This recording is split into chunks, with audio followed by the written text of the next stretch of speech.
Daniel was still standing outside of Talia's apartment, staring at her door when he heard his name called. He turned to see James, Talia's mate, headed down the hallway towards him and smiled.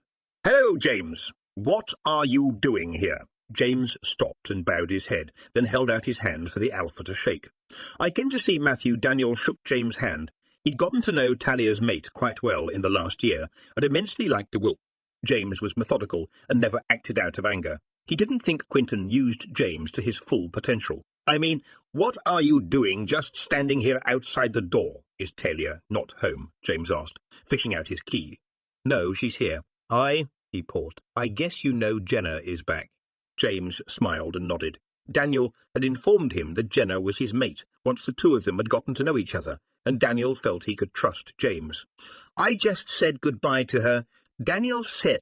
James frowned as he pushed the door open and walked in. "Permanently?" "No." Daniel followed him back in. Talia stepped out of the bedroom, and her face lit up as she spotted James. She gave him a kiss, then handed Daniel Matthew. "Hey, buddy," he said, cuddling the small pup.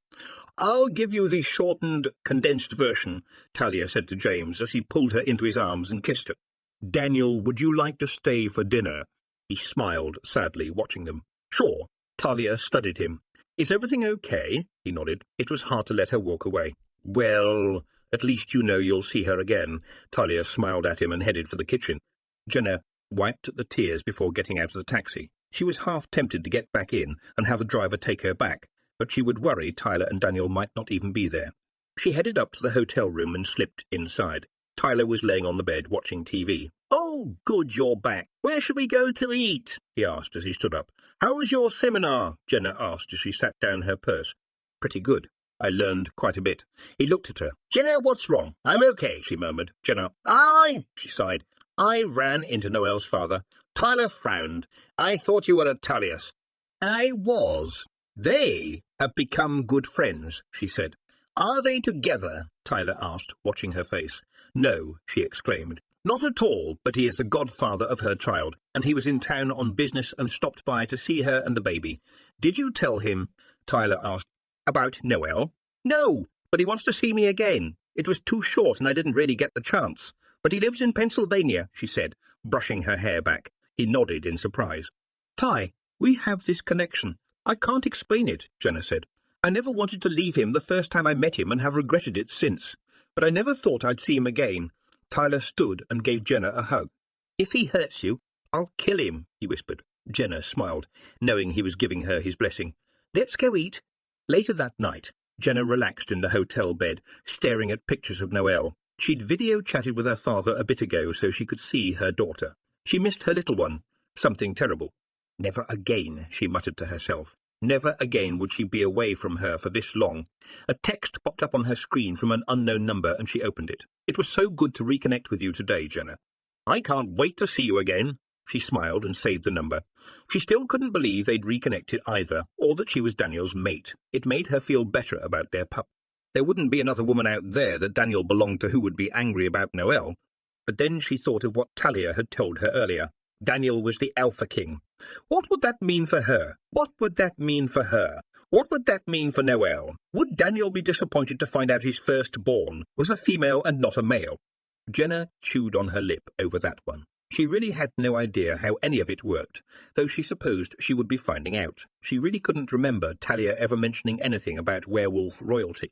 Her thoughts travelled back to the night at the diner. So the blonde woman was Daniel's sister. That definitely made her feel better. There's been no one since you, given that she was Daniel's mate. No, there wouldn't be. Talia had told her that mates cheating on each other was extremely rare, which meant Daniel had been thinking about her this entire time, too. He'd missed her just as much, if not more than she'd missed him. Jenna frowned, realizing that she hadn't texted Daniel back. "I'm so glad we got to reconnect, too. I've regretted leaving you so much. I couldn't understand, though, why I missed you as much as I did." She sat her phone down on her chest and sighed softly. She could hear Tyler's soft breathing, letting her know he was fast asleep. "It's because we're mates. The bond won't let us forget each other. I should have told you when I met you, but I didn't know that you knew about werewolves or that you'd be gone the next morning. Don't apologize for that. I know why you left, and I'm not angry with you. I'm just happy to have you back in my life." She smiled at his message. Well, that explained why she could never get over him. Absence had definitely made her heart grown fonder. "I'm happy to have you back in my life too, Daniel. I can't wait to see you again." "Me too. It's getting late. Good night, Jenna. I'll text you in the morning," she smiled. Just being able to talk to him on a regular basis was going to be amazing. Her mind drifted back to earlier in Talia's apartment and the kisses they had exchanged. It was almost as though they had never parted. She remembered back to that night. After Daniel had finished loving her, he'd pulled her close and held her against him, still brushing kisses over her face. She'd been buzzed and sleepy, and oh so happy. She'd had no idea how short-lived it would be, how she'd regret walking away for the next year of her life. She hadn't known then that Daniel was her destiny, or that they had created a new life that night. She realized in that moment that she didn't care that he was king, as long as she was with him. None of it mattered. Well, except Noelle. She was Jenna's first priority, and she knew she needed to let Daniel know about her as soon as possible, as long as Noelle was safe. "Good night, Daniel. Till morning." Talia sat down on her couch the next morning, depositing her second cup of coffee beside her. Matthew had woken her up at 4 a.m. and had just fallen back to sleep. She was thinking about joining him. Yesterday had been such a good day. Talia hadn't realized how much she had missed Jenna until she'd spent the day with her. She was glad she had a way to contact her friend now, and she was looking forward to seeing Jenna's pup. A knock at the door startled Talia. Who would be at her door at 5 a.m.? James wasn't even up yet. He'd be awake in an hour to get ready for training and work. Talia stood up and walked over to the door. She looked out the peephole but couldn't really see anything. "I'm so going to regret this." She grabbed the handle and opened the door, still leaving the security chain in place. The door was pushed open with such force, the security chain broke, and the door hit Talia in the face, knocking her down. Pain shot through her nose. She groaned and reached up to touch her upper lip and felt blood. Two very large wolves quickly entered the apartment, one closing the door, while the other brought a fist to her face, knocking her out cold. She awoke a bit later, tied up to one of the chairs from her kitchen table. Everything was hazy, and she was aware of a burning sensation around her wrists, and forced her eyes open enough to see silver cuffs binding her to the chair.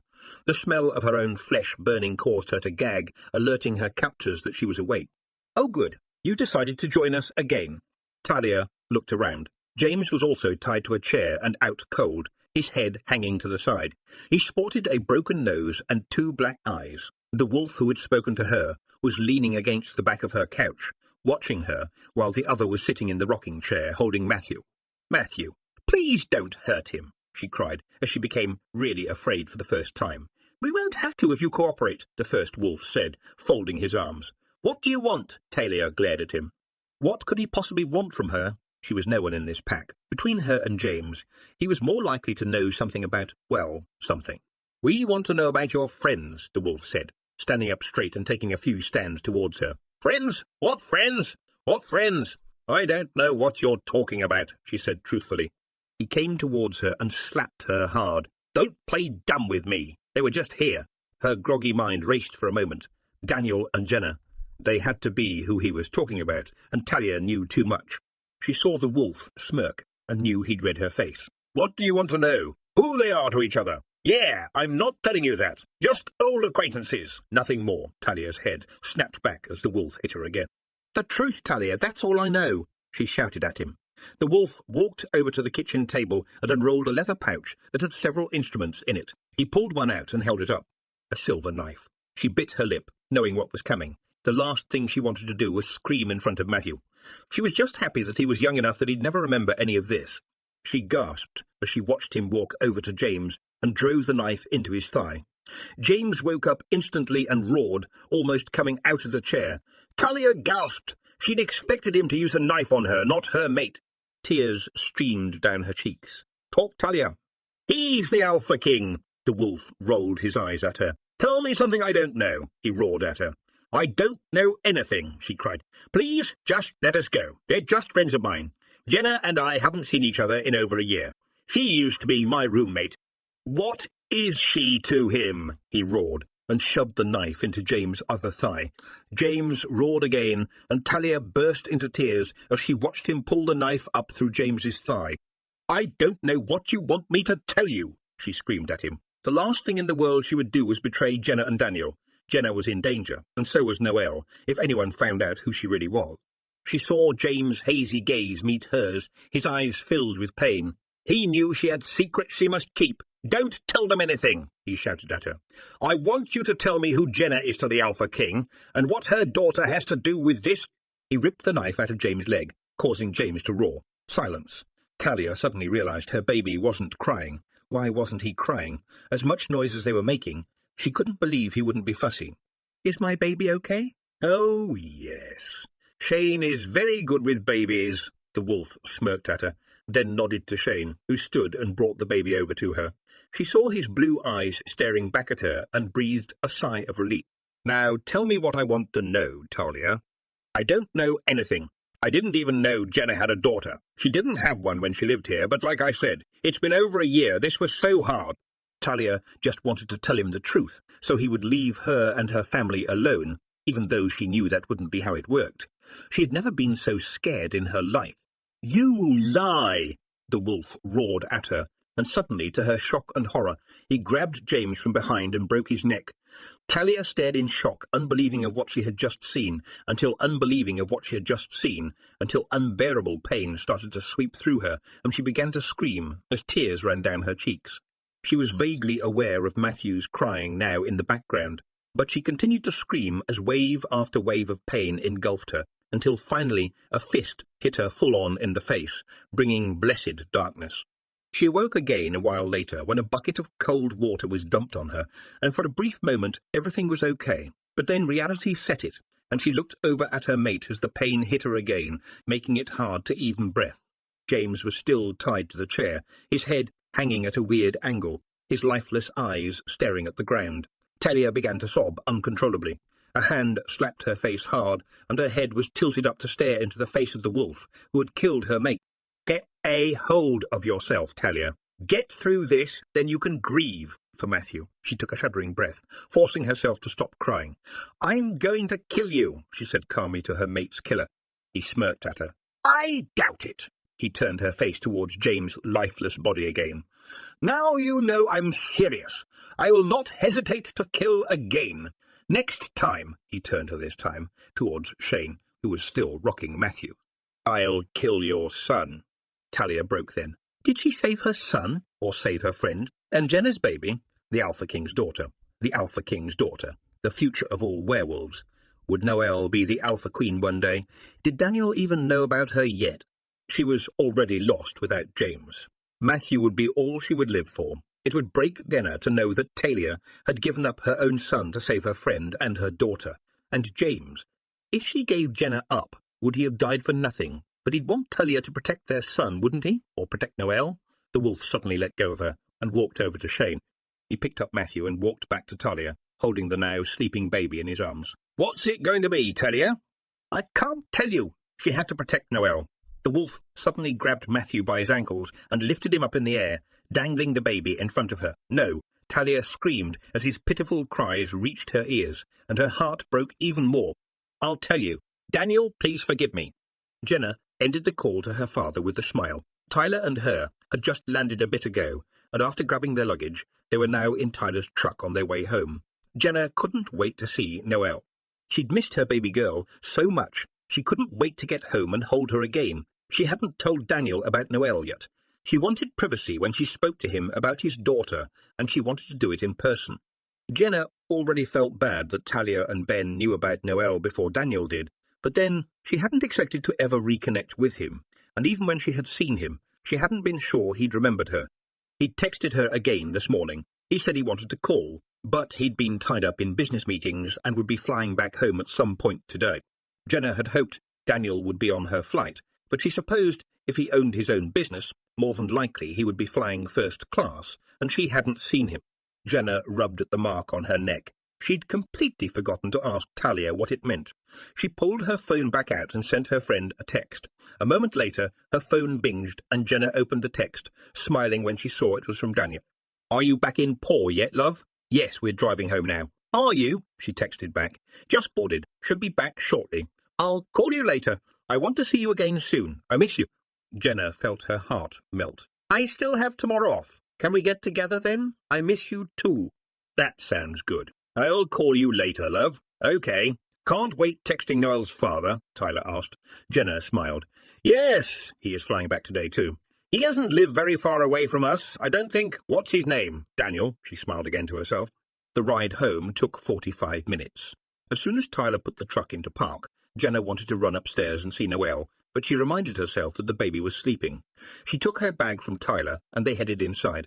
The house was quiet, and something was off. She stopped, looking around. What's wrong? Tyler asked, coming to a stop behind her. I don't know, but something is. She stepped into her father's office and was shocked to see him lying on the floor. Daddy! She quickly rushed over and kneeled down next to him, noticing the blood on the carpet. He opened his eyes and looked up at her. Jenna! He whispered. Daddy! Whispered. Daddy! Whispered. Daddy! What happened? Tyler, she yelled, not caring at this point if she did wake up Noelle. Her father looked confused as he started to get up. Tyler rushed in and pushed his father back down. What happened? Dad, let me check you over before you get up. Tyler took his father's wrist for a pulse. I found him lying here unconscious. He's bleeding, Tyler, Jenna murmured, watching her father's eyes start to clear. They helped him up slowly, and Jenna noticed the cut on the back of his head.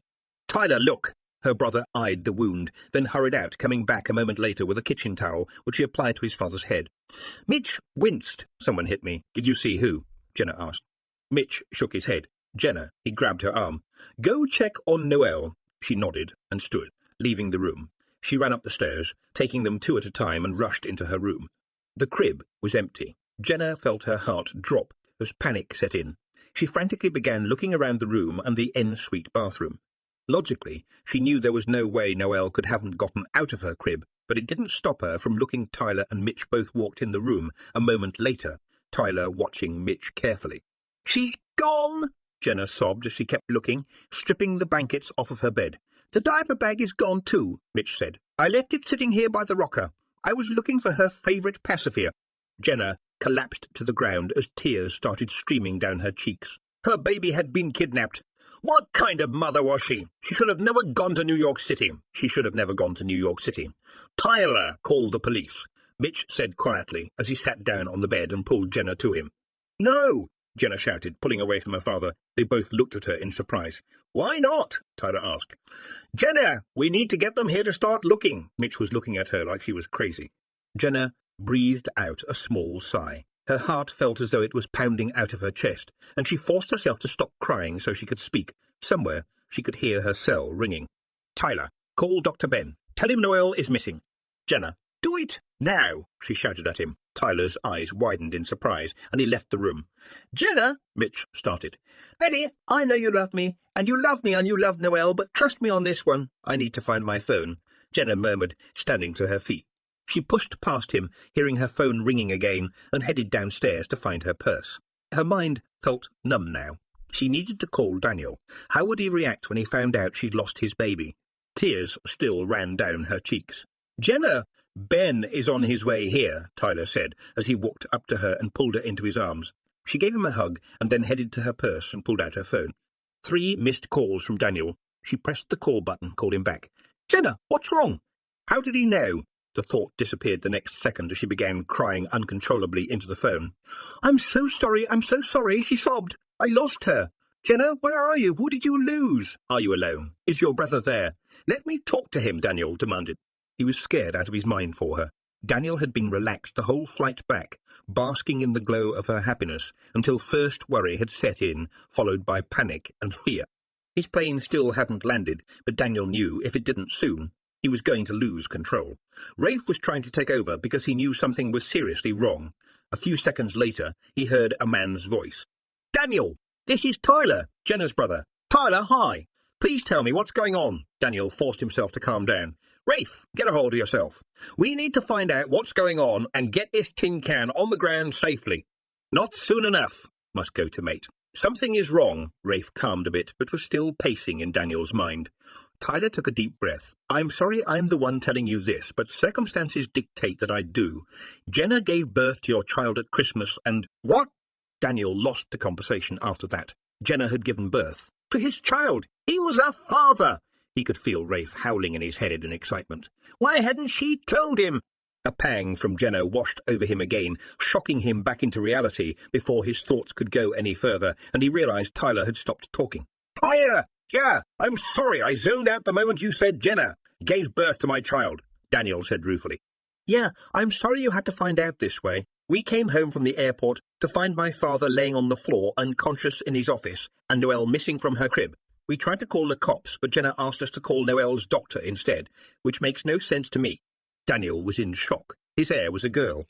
Not that he cared in the least, but it was definitely going to shock those stodgy old alphas when they found out their new reigning alpha would be a woman. But something else caught Daniel's attention. Who is Noelle's doctor, Dr. Ben Gray? I work with him, Tyler said. Daniel's eyes widened in surprise, and a sense of pride filled him. Somehow, Jenna had figured out that Ben was a werewolf, and that he would know what to do. She made the right call. My plane is landing now. Can you text me your address? I'll be there as quickly as I can. Daniel had never been more thankful in his life that he had his own private plane and a landing strip on packed lands. The moment Daniel was off the plane, he ran over to the SUV he'd left parked nearby and threw his bag on the passenger seat. He started the vehicle and floored it to the pack house. He linked his father.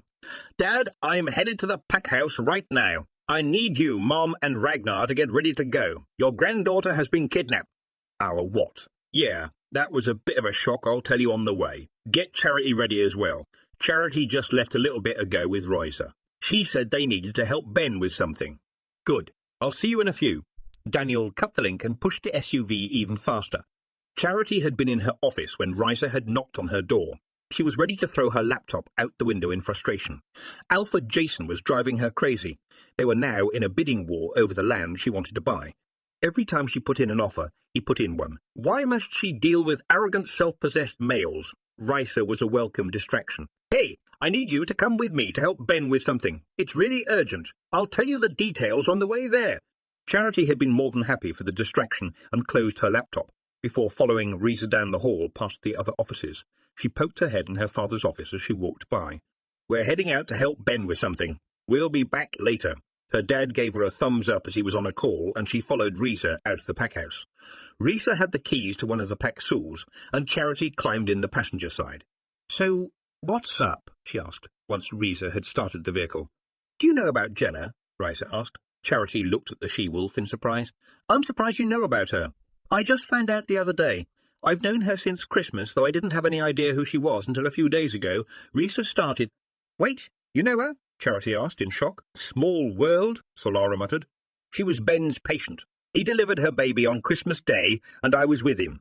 Ben and I knew her baby was half werewolf, but we didn't know if she knew it. Ben's been trying to come up with a way to ask her, but she asked him if he knew Daniel the other day, and then everything just came out. Risa explained. Jenna has a baby. Charity was floored. If her baby was Daniel's, then the heir to the throne had been born. Risa glanced at her and smiled. Yes, and she's definitely Daniel's. She looks quite a bit like her aunt. Charity leaned back in her seat in shock. This child was Daniel's firstborn, his heir, and a female at that. She had a niece. What's her name? Noelle, Risa replied.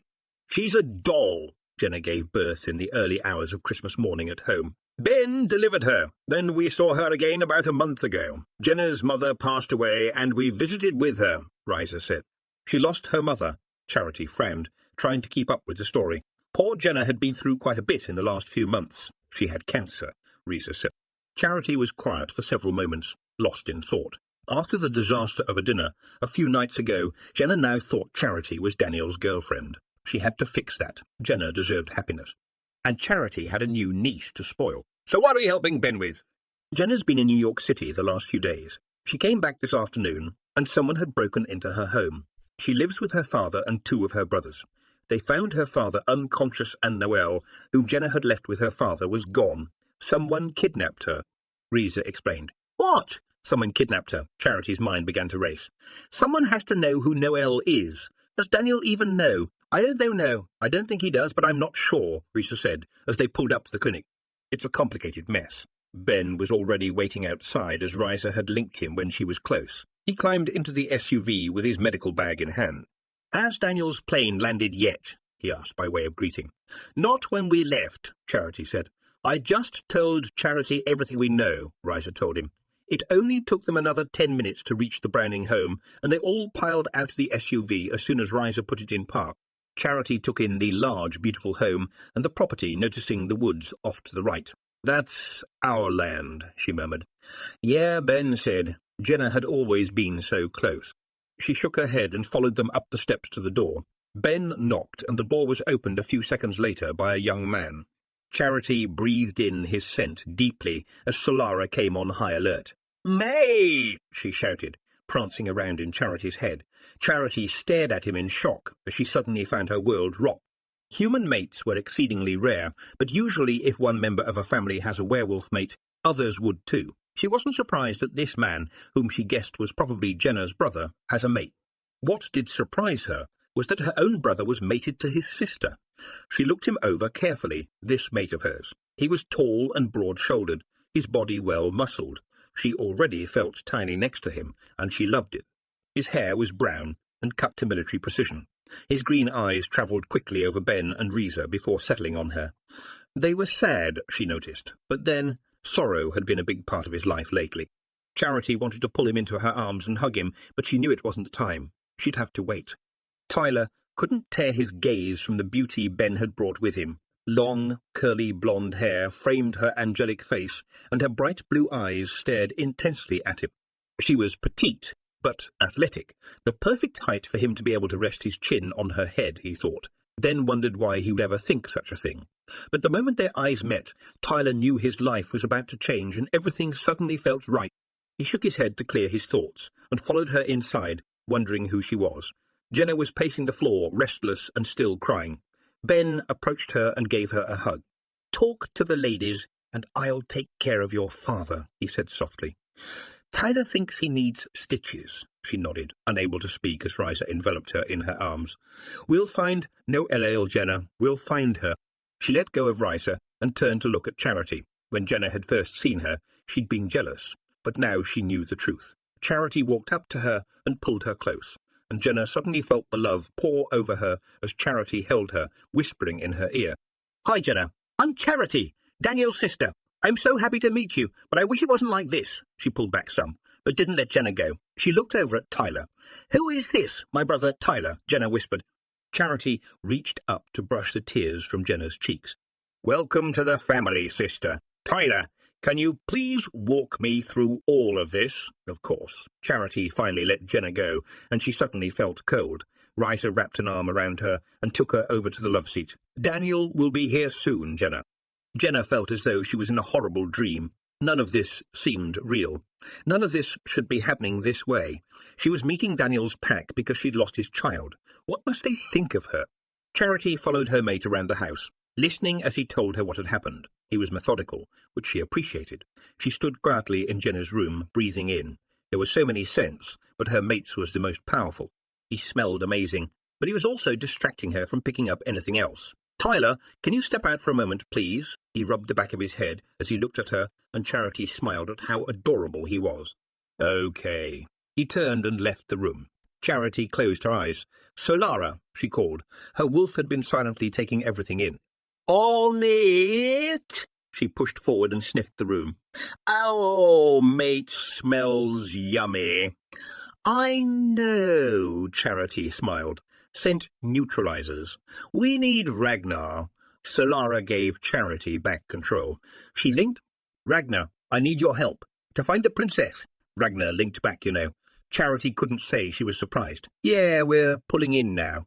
Charity immediately left the room and headed down the steps. Tyler was waiting for her at the bottom. "Daniel is here," she said as she walked past him, heading for the front door. She opened it, and Daniel, Caleb, and his mate, Charlotte, walked in. Charity stepped out to speak to Ragnar in private. Daniel immediately headed over to Jenna, who was still clinging to Risa. He pulled her into his arms. "I'm so sorry," she sobbed. "I lost her.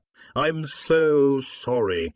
Daniel felt his heart break at her words, and he held her close, overcome by both his and her emotions. "Jenna, look at me." He tipped her face up and gently wiped her tears. "Gina, this isn't your fault. You don't need to apologize. I'm not upset with you at all. The only one I blame is whoever took her." "Rafe, I need you to help me calm her down." Rafe pushed forward, and together they shared a sense of calm with her, helping her to relax. "Mate," Rafe whispered softly to her. Jenna watched mesmerized as Daniel's eyes glowed blue. She was vaguely aware of the tingles, but the sense of calm and relief she felt made her breath easier. Daniel pulled her close again, and she relaxed in his arms. Daniel Remington. Daniel turned around, his hands still on Jenna, and looked at the man who was standing there staring at him. He was pretty sure he'd never seen the man before, but he guessed this man was probably Jenna's father. "Sir?" The man gave him a small smile. "May I speak to you privately, please?" "Of course." Daniel turned back to Jenna. "Jenna, this is Charlotte," he said, and the blonde woman that had come in with him stepped forward. "I'll be back in a few minutes." Jenna looked the woman over, realizing she looked quite a bit like Charity, and wondered if she was another sister. The other man who they had arrived with could pass for Daniel's brother. "How many siblings did Daniel have?" Charlotte pulled her into a hug. "Hi, Jenna. I am Daniel's mom." Jenna's eyes almost popped out of her head when she heard Charlotte's words. She pulled back, looking at the woman who was hugging her. Werewolves must age quite well. Charlotte looked closer to her age. "Oh." "Do you have any pictures of Noelle that I could see?" Jenna smiled and nodded, then went to retrieve her phone. "Have a seat," Mitch Browning said, the moment Daniel and he were alone in his office. Daniel sat down, wondering what Jenna's father had wanted to talk to him about. He had a feeling this was the man who'd thwarted his efforts to find Gina. If he thought Daniel was going to stay away from her now, then he was in for a shock, because there was no way he was letting Jenna and Noelle out of his life. Once Jenna had learned everything about him, if she decided to walk away, then that would be her decision, and he would accept it. But until then, he would fight for her. Browning walked around his desk and sat down, staring at Daniel. "Do you know a General Mackenzie?" Daniel's eyes snapped up at Browning's words, and he suddenly realized why General Browning's name sounded so familiar to him. Daniel had met General Mackenzie 5 years before when he had done business with the government, something he rarely did. Daniel had been invited to dinner at his home one evening. He'd been shocked to find out that the general was married to a werewolf. His wife was shocked to be serving dinner that evening to the Alpha King. General Mackenzie had asked to interview Daniel, who had reluctantly agreed. He hadn't divulged much to the general, but he knew the man had shared it with one other person, General Mitch Browning. General Mackenzie and his wife had been killed in a car accident a few years ago, and he had no idea what had happened to the interview recording. Now he was sitting across the desk from the man who very well might know. "I take it you know who I am," Mitch said calmly. "I knew your name sounded familiar, but I couldn't place you." "General Mackenzie only mentioned you once," Daniel said warily. Mitch looked down and sighed, then met Daniel's gaze again. "The recording was destroyed. There was only one copy of it, and I made sure after the general's death to destroy it. We never wanted that information to get out, and now I'm even more glad I did." Daniel searched the man's gaze and saw only truth in his eyes. "Thank you, General. Mitch, please. What is my daughter to you?" "She's my daughter to you. She's my mate, my queen. But only if she chooses to accept me." Daniel steepled his fingers together. "And Noelle is yours?" Mitch asked. "She is," Daniel said quietly, and watched Mitch's face light up when he spoke Noelle's name before sadness crept into his eyes again. "Does Jenna know what you are?" Mitch asked. "She does, though there are still things we need to discuss. She and I have only recently reconnected, and there's still much to talk about. If Jenna chooses to accept me, she'll be my queen of all of my kind. Either way, Noelle will one day take my position, and she will be the alpha." Queen Daniel smiled. Mitch nodded thoughtfully. "Do you think your position may be the reason Noelle was taken?" "More than likely," Daniel said, and sat back. "Noelle will be protected. I never knew about her until today." "I never knew about her until today. I've spent the last year searching for Jenna." About that, Mitch sighed. "I'm the one who was keeping you from her. I had no idea who you were, though. None of your investigators would tell me your name. They said you scared them more than I did, which made me even more nervous." Daniel smirked. "I suspected it was you." His phone suddenly dinged and a mind link came through at the same time. "We know who took Noelle," Ragnar said through the link. Daniel glanced at his phone, surprised to see a text from Quinton. "Alpha, please call me as soon as you possibly can. It's an emergency." He looked up at Mitch. "My beater knows who took Noelle. If you could excuse me for a moment, I need to make a call." He stood. "How do you know?" Mitch asked in surprise. "Everyone in my house a werewolf." Daniel gave him a grim smile. "Everyone except Jenna and Tyler. There are many things I never told General Mackenzie as well. My beta is the best tracker in the werewolf community. He has an amazing nose, and he knows who took her. I need to return this call, and then we can come up with a game plan. Is your son to be trusted?" Mitch took in this new information and smiled inwardly. Maybe retirement wasn't going to be so bad. Yes, if we stress to him how important it is that this must be kept secret. Jenna is closest to him out of her 3 brothers. Daniel nodded and left the room. Everyone was gathered in the living room, and his gaze settled on Tyler. "Someone needs to tell him," he said to no one in particular before walking outside. He quickly dialed Alpha Quinton's number and waited for him to pick up. "Alpha," Quinton said. "Is this business-related or personal?" Daniel asked. "Personal. I had reports just a bit ago that a few wolves noticed an odd smell coming from the 5th floor of the Pack apartment complex," Quinton said. Daniel felt his heart drop. James and Talia lived on the 5th floor. The landlord opened the apartment, and they found James inside. He was tied to a chair, both of his legs cut up pretty badly, and his neck broken. Quinton paused. Daniel placed his hand over his eyes. He'd gotten to know James quite well over the last year. "And Talia. Talia and their pup weren't in the home, and we have no idea where they are. Talia's phone was still at the apartment. We can't reach her via Mind Link either." Quinton sighed in frustration. Daniel was quiet for several long seconds. He needed to know more details about what Ragnar had found. If a wolf had taken Noelle, it was possible Talia was involved. Poor Talia was involved. Poor Talia! His heart broke for her. "Quinton, keep searching, and let me know if you find anything else. I have a situation here as well, and this all may be related, but I don't have enough facts yet. Can you share anything?" Quinton asked. "Jenna and I have reconnected, and I just found out Jenna had my child." Daniel rubbed at his neck. "Someone kidnapped the baby." Quinton let out a long breath. "And you think they might be related?" "It's possible. Jenna and Talia were best friends," Daniel said. "Okay, keep me updated, and I'll do the same. If you need any help, I will do what I can. I want to bring James Killer to justice," Quinton said. "Okay, I'll speak to you soon." Daniel ended the call and headed back inside the house. The moment Daniel had asked for someone to tell Tyler, Charity had jumped at the chance. "I'll do it." She avoided everyone's gaze as she walked over to Tyler and took his hand, ignoring the tingles she longed to take the time to explore. She heard his slight intake of breath when they touched. "What don't I know?" he asked, as she pulled him up the stairs. Charity didn't reply. She stopped at the top of the steps and then followed Tyler's scent into his room. She closed the door behind them, then turned to him. She wanted to kiss him, but knew it wasn't the time. Given what she was about to show him, he may not want anything to do with her anyway. She took a small step towards him. "Tyler, you're apparently the only one in the house who doesn't know, and given the situation with Noelle, among other things, it's time you did. What I'm about to show you, you cannot tell anyone else ever, okay?" Tyler crossed his arms over his chest, wondering what big secret she could be keeping that she would demand such a thing from him. Charity was perhaps the most beautiful woman he had ever seen, and if the circumstances were any different, he might actually ask her out. He was drawn to her. He didn't know why, but if she wanted him to keep her secret, he'd keep it. "All right. Please remember, I won't hurt you, Tyler.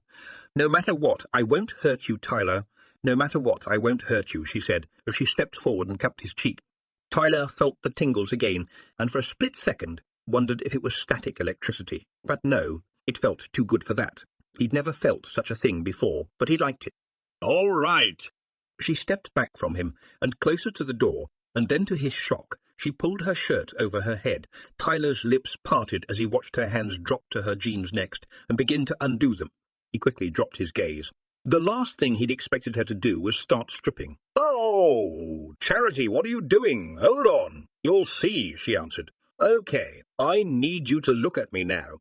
You need you to look at me now. You need to see this." Tyler reluctantly looked up. He was incredibly attracted to her and was a little relieved to see that she had her back to him, though she was completely naked. He tried to not let his gaze move down over her rounded bottom, but the sudden cracking of bones stopped all of his lust-filled thoughts, and he watched in shock as she fluidly shifted into a silver and grey wolf. The wolf turned towards him and sat down. Tyler's jaw practically hit the floor as he stared at the beautiful animal. She was a wolf, a werewolf. He supposed that's what it was called. "Charity?" The wolf tipped her head sideways, her beautiful blue eyes meeting his green ones as she gave a small yip, followed by a whine. Tyler knew he should probably be afraid, but he couldn't find it in himself to be so. "Can I pet you?" She gave a yip again and laid down, belly crawling towards him. He stepped towards her, then knelt and ran his hands through her soft fur. feeling the tingles he was starting to associate with her. "You're so soft. Can you understand me?" She nodded her big head at him, then gave him a lick on the cheek before moving away from him and shifting back. Tyler watched for a moment in amazement, before quickly averting his gaze to give her a moment to dress. A hand on his arm made him turn back to her. "What are you?" "I'm a werewolf. I was born this way, so I've always been one. Everyone in the house, except your family, are all werewolves," she said quietly, watching his expression. If anything, he seemed more curious than disgusted, which gave her a bit of hope. "Does that mean Noelle is one?" Tyler asked. "She's half. If you like, once this is all settled, we can talk more," Charity asked, hopefully. Tyler gave her a small smile. "I'd like that." He reached up and brushed a hair behind her ear. "Is that why I feel these weird tingles when we touch?" Charity flashed him a smile. "Sort of. It's complicated, but I'll explain it to you soon. Daniel wants to have a meeting now. Ragnar knows who took Noelle, and we need to come up with a game plan." "How does he know?" Tyler asked in surprise. "Ragnar has a very strong nose. He's able to pick up scents that no one else can. My nose is pretty good, but not like his," Charity explained as she gazed at him. "Is that why you wanted me to show you Jenna's room?" Tyler asked. "Yes. Now let's go downstairs before Daniel comes up here looking for us," Charity said, taking Tyler's hand. "Who is Daniel to you?" Tyler asked as he followed her to the door of his room. Charity stopped and turned back to him. "Daniel is my brother. He's also our leader. We have a lot of similarities to regular wolves. We also live in packs. Daniel is the leader of our pack, the Alpha." "Guess I have a lot to learn," Tyler smiled at her. Knowing she was a werewolf made her all the more intriguing, and he wanted to get to know her more. She smiled back and turned to open his door. Once downstairs, Tyler sat down on the love seat next to Charity. He looked around the room, taking everyone in with a whole new perspective. He noticed how built all the men were, and how beautiful the women all were. The large, blonde man that Charity had referred to as Ragnar began to speak. "Charity walked me through what happened, and I have sniffed through this entire home. There were 2 different wolves who were in your home." His gaze settled on Mitch for a moment. "They both used scent neutralizers to throw us off. We wolves have highly sensitive noses and are capable of identifying quite a bit just from someone's scent. We can tell if they are a wolf, human, or other species. Each of us has a unique scent, and we can also tell if someone is a pack wolf or not. While the wolves who invaded your home obviously used a scent neutralizer, they have no idea what I'm capable of, and while it is faint, I can still smell their scent. They're members of the Virginia pack, and no Charity. The Alpha was not one of them." Ragnar looked at her. "Why, that dirty rotten." She cut herself off with a growl and clenched her fists. Tyler suddenly reached over and took her hand, unknowingly calming her down. "Arrogant weasel does have a suicide wish," Solara commented in her mind. "I'd say, and we're going to grant it," Charity responded. "Do we know when he left town?" "The day after your dinner with him. Both he and his warrior left," Caleb said quietly. "We need to figure out how they found out about Jenna and Noelle." All eyes moved to Jenna. "These were the 2 that were with you and Charity when you came into the diner the other night?" she asked. Daniel gave her a small smile and took her hand in his. "Yes, the 2 who were so rude to you. They were the reason I pretended not to know you, and I'm sorry for that, but now you understand why." She searched his face, then looked back to the group. "I never saw them again after that, but I wasn't there much longer either. You were my last table of the night. After that I came home and didn't leave again until Noelle's appointment the next morning with Dr. Ben." "Jenna, who all knows that Daniel is Noelle's father?" Caleb asked her gently. She was quiet for a moment, besides everyone in this room. "Just Talia. I've never told anyone at all until I saw Ben at Noel's appointment Monday, and he sort of just figured it out himself." All eyes went to Ben. "Jenna came in and asked me if I knew Daniel. I've been working with Tyler here for a while, and he had approached me months ago and asked me if I would take on his sister as a patient. She had just found out she was pregnant, and the father wasn't in the picture. I agreed, and he brought Jenna in the next day to see me. She was far enough along by that point that we were able to do an ultrasound, and that's when I noticed the mark on her neck. I took the sample home and tested it. Sorry, Jenna, I never told you this, but I really wasn't sure what to say to you because you were human and—" The father was out of the picture. "I tested the sample and confirmed that the baby carried the werewolf gene. I continued to see Jenna, and I did tell Riza, but we had no idea whose baby she was carrying. Riza was with me when I delivered Noelle, and of course we knew the baby was half werewolf. But when I saw Jenna Monday morning, it was quite a shock when she asked me if I knew Daniel, and I started to put two and two together, and I straight out asked her if Noelle was Daniel's. I realised how much Noelle looked like Charity and Daniel, and that it might be a possibility. The only one I told was Riser. I wanted to talk to Daniel about it, but by that point he was already in New York City, and I asked Riser not to mention it. I never told a soul until I told Charity on the way here today, Riser volunteered, and the rest of us never knew until today, Charlotte said softly. So the only one, besides Ben and Riser, who knew before Noelle was kidnapped, was Talia, Daniel said. Talia's mate was killed for the information. Our godchild may have been threatened as well, Rafe said. She knew too much, Daniel said sadly. Lack of information has caused our mate and pup to be vulnerable, Rafe stated. True. Talia is not to blame. She was in a no-win situation, Rafe argued. I'm not upset with her, Rafe. I'm angry at the entire situation. And we're going to kill those responsible, Daniel sighed out loud. Talia is the leak. What? No, Talia is the leak. What? No, Talia wouldn't betray me. I refuse to believe that, Jenna argued, pulling her hand away from Daniel's. Jenna, listen to me. I'm not angry with Talia at all, but I need to explain to you why I know she's the leak. Something's happened, Daniel pleaded quietly. He could feel her anger and sorrow. She sighed and nodded. Alpha Quinton of the Big Apple Pack, Talia's pack, Daniel explained to Mitch and Tyler. Wait, Talia is a werewolf too, Tyler interrupted.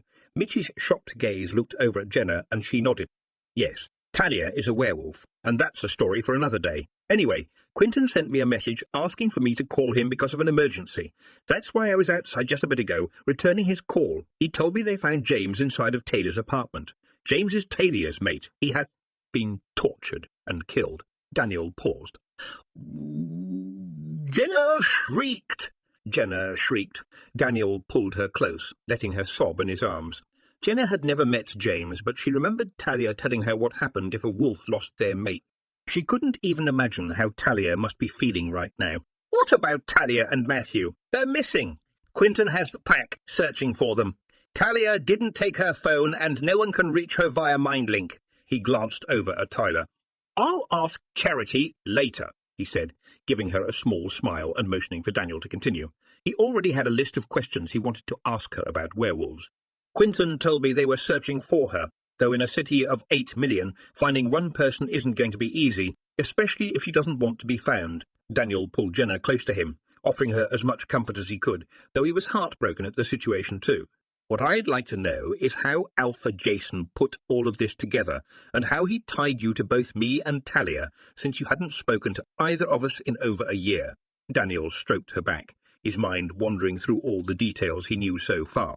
He had to have noticed something at Dinah, Danny. It's the only thing that makes sense, Charity told him. He was already suspicious of you. He was watching you like a hawk. You must have picked up something.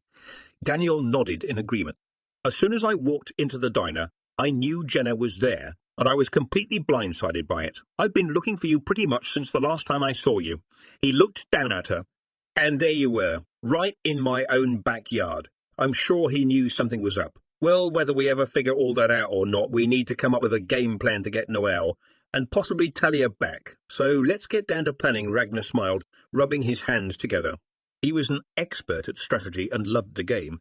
Talia's eyes snapped open. For a brief moment, everything was okay, then reality came crashing back down on her. James was dead. Her love, her soulmate, gone, snatched away from her and Matthew. She sat up quickly, looking around. She was in a bedroom she'd never seen before.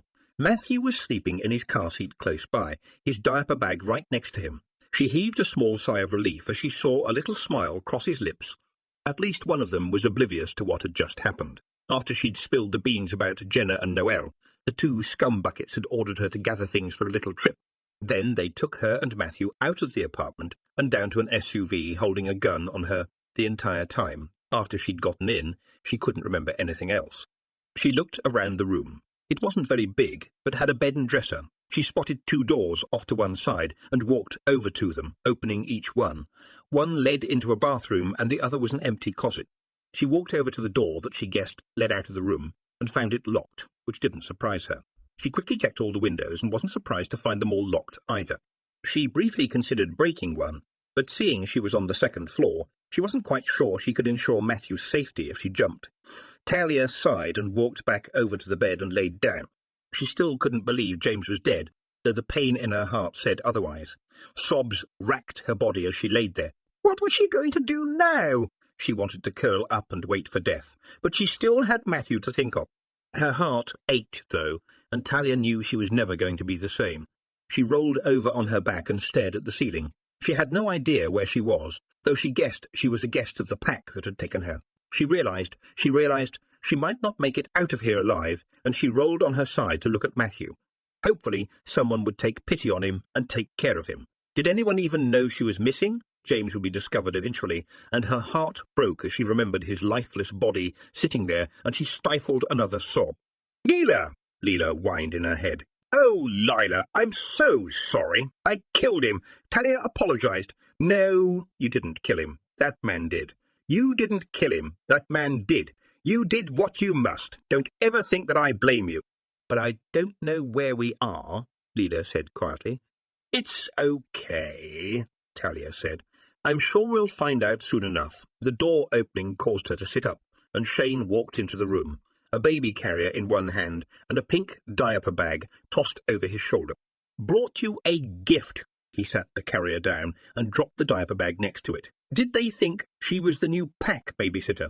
Fury overtook her. Whose baby is that? This isn't a nursery, she yelled at him. He glared at her. Your friends. He walked out of the room, closing the door quietly behind him. Her friends! Jenna!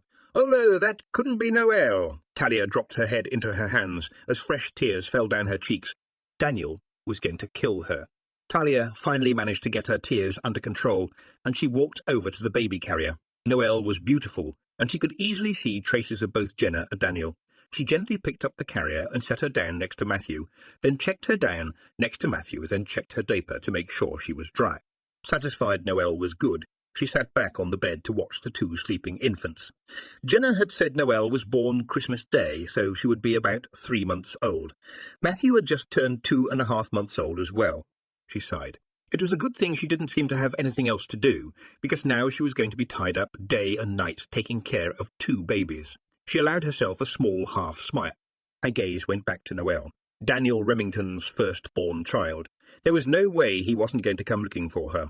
He'd tear the world apart to find her. She allowed herself a bigger smile. These people that took her had no idea how screwed they were. Daniel would rain hell down on this pack.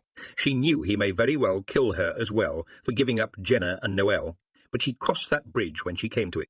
The side of her that was in pain didn't care, but the rational side of her knew that Daniel did care about her, and he was wise, and though he may punish her, he probably really wouldn't kill her. She just hoped, no matter what he decided, that he would take care of Matthew. She felt certain Jenna would make sure of it. Talia closed her eyes, hoping to get a bit of sleep. It was the one place where everything was still hearts and flowers. She had no idea what was coming to her, no idea if she would live past tomorrow. The one thing she did know, though, was that she was going to have 2 crying babies on her hands very soon. Talia closed her eyes, hoping to get a bit of sleep. It was the one place where everything was still hearts and flowers. She had no idea what was coming to her, no idea if she would live past tomorrow. The one thing she did know, though, was that she was going to have 2 crying babies on her hands very soon. Jason Connolly smirked to himself as he hung up his phone. He'd loved when a good plan came together, and he still couldn't believe how easy it had been to take the little princess. What had the king been thinking, leaving both Jenna and his daughter unguarded? It was the one piece of the puzzle that still had him confused, but he was banking on the Alpha King coming after his daughter. Jason was pretty certain Jenna was his mate, and had guessed that the king didn't want to claim her because she was human, but he had seen the way the Alpha had reacted to her at the diner. There was no denying that she was his mate, his dirty little secret. He had contemplated taking her at first. He thought of keeping the Alpha alive in his dungeon after he had taken his throne, just so he could mate and mark his mate and watch the Alpha suffer. He'd even visualized mating her down in the dungeon right in front of Daniel. But Jason had pushed that thought aside. Jenna was a pretty little thing, but she was human, weak and beneath him. Finding out she had a daughter who was also the Alpha King's daughter had been a bonus. He highly doubted the king would make her his heir, though. She would be half human, weak and female.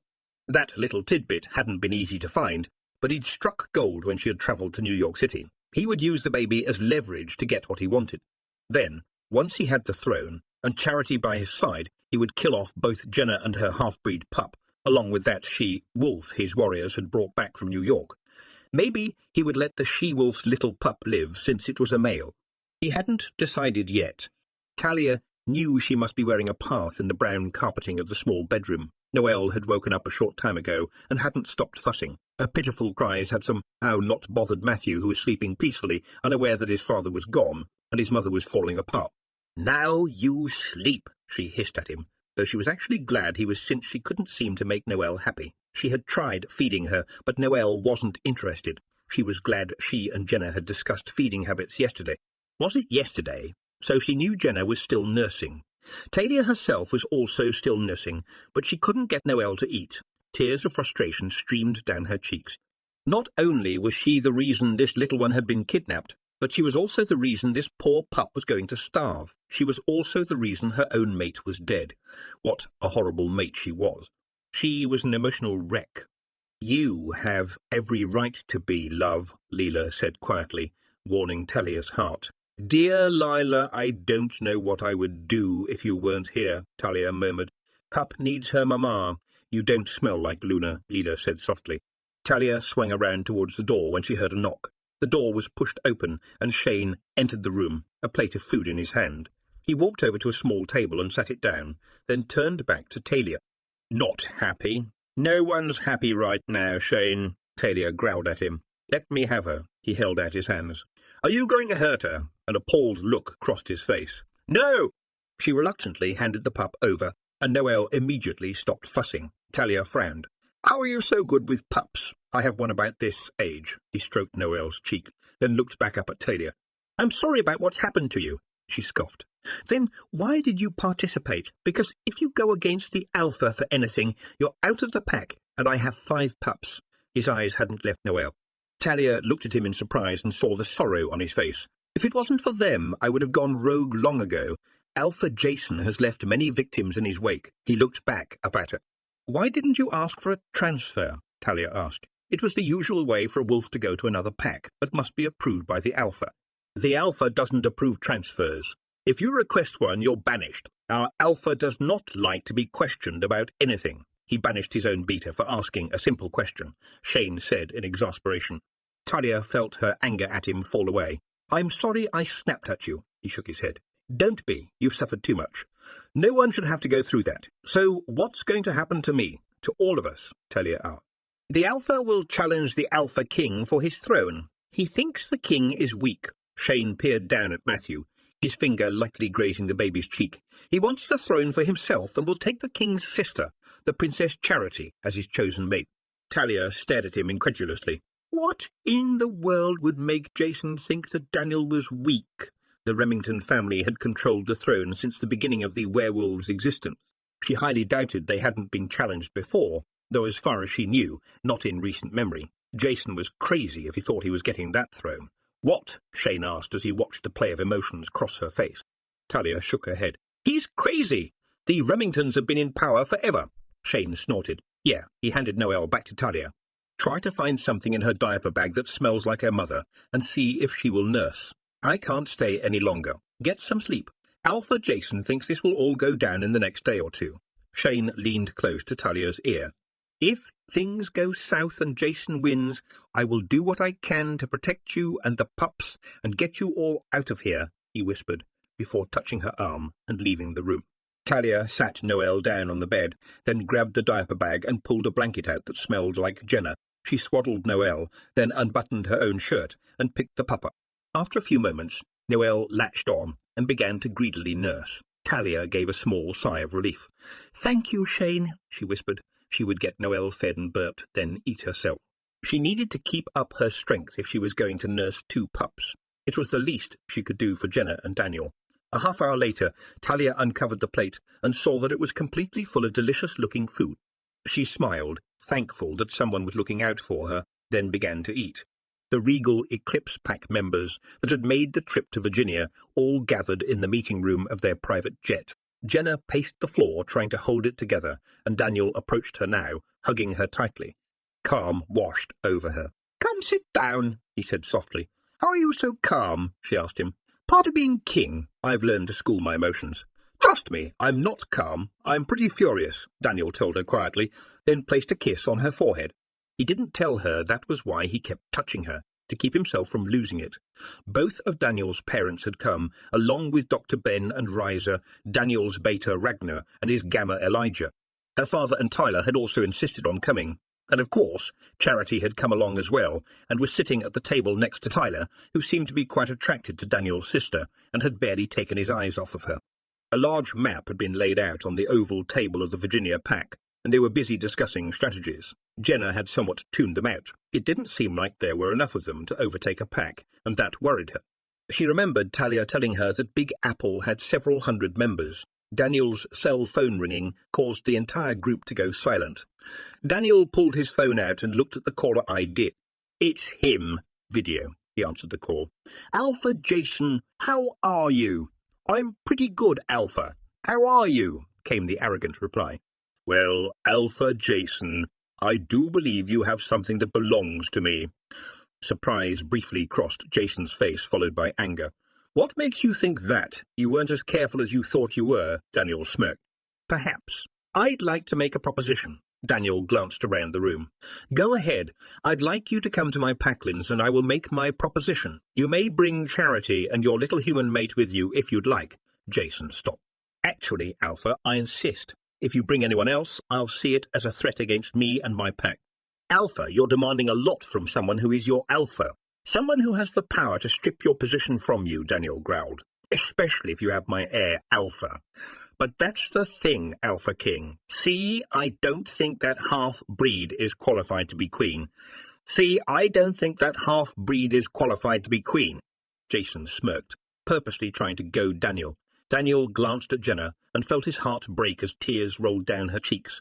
He slipped his hand in hers, taking advantage of the mate bond to calm himself down some. He wanted to reach through the phone and rip Jason's throat out for saying such things about his daughter. "You might want to watch what you say, Jason, or you might not see her take the throne. And that's not a threat," Daniel replied calmly. Jason growled. "Awfully confident for a weak king." Daniel smirked. "Everyone is entitled to their opinion. But here's the thing, Jason. Unless you show proof that my daughter is alive and well, I have no reason to believe anything you say or take orders from you. I thought you might say that." Jason passed the phone to someone, and the ceiling briefly appeared on the screen. A moment of silence passed before Talia's tearful face appeared a moment later. "Alpha, I'm so sorry," she sobbed. "Talia, it's okay," Daniel said softly. "Are you physically hurt?" He knew emotionally. Mentally, she was not okay. "No, Alpha, I'm okay." Talia turned the phone to a baby carrier. A pink blanket covered a tiny infant, her downy, soft head resting comfortably, her eyes closed. Daniel felt his own heart swell as Rafe, looking out. "Our pup," he murmured, as a surge of love overcame them, reminding Daniel of early Christmas morning when he'd felt the same surge from Jenna. "Maybe that's when our pup was born," Rafe said, staring at the future of all werewolves. Daniel felt Jenna brush against him as she looked at her pup. He heard her intake of breath. "Talia is Matthew, okay?" Daniel asked quickly, not sure how long Jason would allow them to speak. "He's good, Alpha," Talia murmured, right before the phone was yanked out of her hand. "Satisfied," Jason growled. "Will be when you are dead," Rafe growled back when Daniel asked. "Tomorrow at 3 seems like a good time. Should give you plenty of time to get here," Jason said. Daniel glanced at his watch. How about in a half hour? There was no way Jason was keeping Noelle overnight. He wasn't putting Jenna through that. He watched surprise, followed by annoyance, cross Jason's face before he schooled his features. "So you just automatically accused me of kidnapping your daughter before we had even spoken? That hardly seems fair. Alpha, like I said, you weren't as careful as you thought you were. You have no idea who you're messing with. Alpha." Daniel stared at him, wishing he could share his aura through the phone. "I've invited you tomorrow at 3. Jason gritted his teeth, trying to regain control of the situation. "I'm not sure how you misunderstood that," Daniel smirked. "I didn't. We'll see you shortly." He hung up the phone, then turned to Jenna. "We're going get her back tonight, Jenna. What do you think his proposition will be? Tyler asked cautiously from across the table. He's going to challenge me to the death, Daniel stated calmly. To the death! Jenna squeaked in horror. Daniel turned to her. That's a normal challenge for an alpha. It almost always ends in the death of one or the other. Keep in mind that our laws are different from your laws. You've killed before? Tyler asked. Yes. Daniel looked around the table. Everyone grab whatever you need. We'll meet in the parking lot in 10 minutes.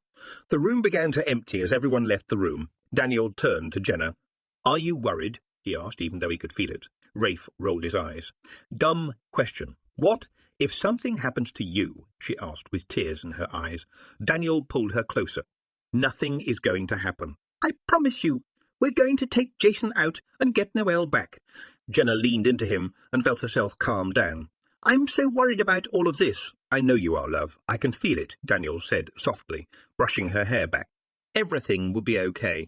Daniel, why is Alpha Jason so determined to kill you? What did you do? Or what does he think you did to make him angry? Jenna asked. She couldn't help but be worried. If something happened to Daniel, or Noelle, or even Talia.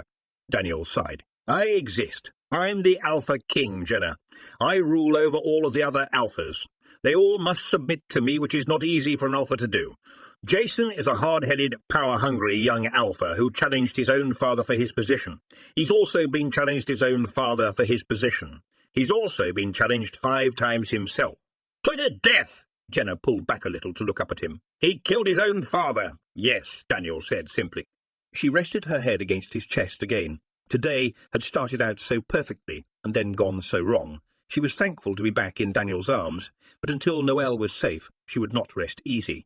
Daniel rubbed her back slowly, allowing Rafe to calm her, while she unknowingly calmed him through their bond. He had so much to talk to her about, but it could wait until later. Jenna needed a clear head. We should probably head outside. Get this over with. Daniel finally pulled back a bit from her after several long moments. Jenna sighed and nodded. She placed her hand in Daniel's outstretched one and followed him out of the meeting room,